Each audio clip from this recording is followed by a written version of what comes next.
අද මම ඔයාලට රසට චිකන් නැත්නම් කුකුල් මස් උයන්න පුළුවන් ක්‍රමයක් තමයි පෙන්වන්න යන්නේ. අද මම හදන්න යන්නේ චිකන් වින්දාලු. මේක ඉතාමත් රසවත් කෑමක් ඔයාලට පහසුවෙන්ම හදාගන්න පුළුවන්. එහෙනම් අපි බලමු මේ චිකන් වින්දාලු හදාගන්න හැටි. මේ චිකන් වින්දාලු හදන්න මම මුලින්ම අරන් තිනවා කුකුල් මස් ග්‍රෑම් 500ක් බ්‍රෙස්ට් එකෙන් තමයි පපු කොටසෙන් තමයි මම මේ අරන් තියෙන්නේ. ඔයාලත් මේකට චිකන් බ්‍රෙස්ට් එකෙන් අරගන්න ග්‍රෑම් 500ක් අරගෙන මේ වගේ කොටු හැඩයට කපා ගන්න ඕන. කුකුල් මස් වල පපු කොටස මේ වගේ කොටු හැඩයට කපා ගන්න. ඊළඟට මේ කුකුල් මස් වලට සූදුරු තේ හැන්දක් එකතු කරන්න. කහ කුඩු තේ හැන්දකුත් එකතු කරගන්න. දැන් මේකට රස අනුව ලුණු එකතු කරගන්න ඕන. ඊළඟට මේ චිකන් ටිකට විනාකිරි කෝප්ප භාගයක් එකතු කරගන්න. දැන් මේ ටික හොඳින් මේ වගේ කලවම් කරගන්න ඕන. කලවම් කරගෙන මේක විනාඩි 30ක් විතර සීසන් වෙන්න තියලා තියන්න ඕන.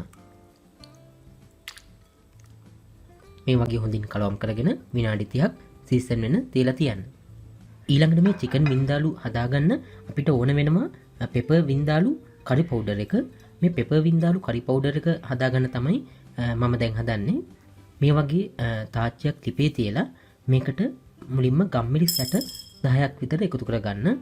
ඊළඟට කරාබු නැටි 5ක් විතර එකතු කරගන්න. ඒත් එක්කම එනසාල් ඇට 2කුත් එකතු කරගන්න. තව මේකට වියලි මිරිස් කරල් 8ක් විතර එකතු කරගන්න ඕන. දැන් මේ ටික ටිකක් වෙලා කබලේ හොඳින් බෙද ගන්න ඕන. අඩු ගින්දරින් මේ ටික කබලේ බෙද ගන්න.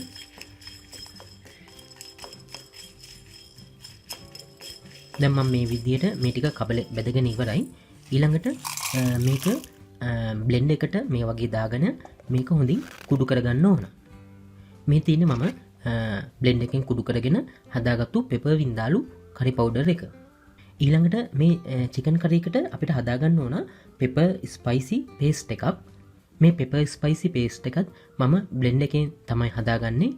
මුලින්ම බ්ලෙන්ඩ් එකට සුදු ලුණු බික් 4ක් එකතු කරගන්න. ඉඟුරු අඟලක විතර කැබැල්ලක් එකතු කරගන්න. තව අමු මිරිස් කරල් 2ක් එකතු කරගන්න. තව කුරුඳු පොතු කැබිලි 2ක් විතර එකතු කරගන්න. දැන් මේකට සියඹල යුෂ තේ හැන්ද එකතු කරගන්න ඕන. දැන් මේ ටික හොඳින් බ්ලෙන්ඩ් කරගන්න ඕන. මේ තියෙන්නේ මම ඒ විදිහට අමරලා හදාගත්තු පෙපර් ස්පයිසි පේස්ට් එක. මේක මේ වගේ බ්ලෙන්ඩ් කරලා මෘදු පේස්ට් එකක් විදිහට හදාගන්න ඕන. දැන් මේ වගේ භාජනයක් ලිපේ තියලා මේකට පොල් තෙල් මේස හැඳි 2ක් එකතු කරගන්න. ඔයාලට පොල් තෙල් වෙනුවට මේකට ගිතෙල් මේස හැඳි 2ක් එකතු කරගන්න පුළුවන් නම් වඩාත් හොඳයි.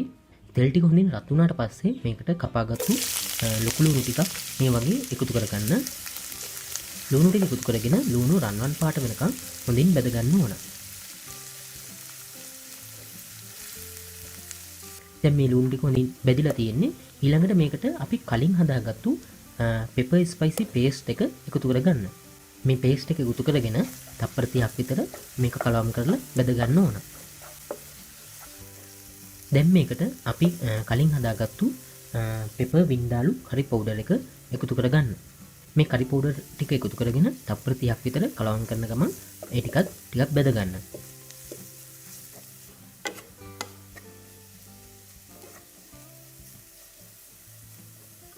ඊළඟට මේකට අපි කලින් සීසන් වෙන්න තියපු කුකුල් මස් ටික එකතු කරගන්න ඕන. කුකුල් මස් ටික මේ වගේ එකතු කරගෙන මේ පේස්ට් එක හොඳින් කුකුල් මස් වල දැවටෙන්න හොඳින් කලවම් කරගන්න ඕන.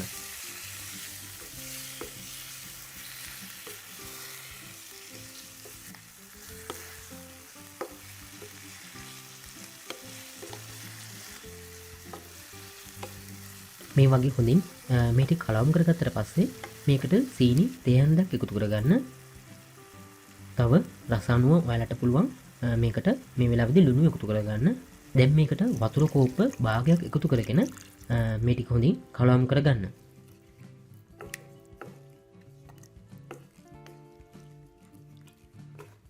මේ වගේ කලවම් කරගෙන මේක විනාඩි 20ක් විතර මද ගින්නේ හොඳින් පිස ගන්න ඕන.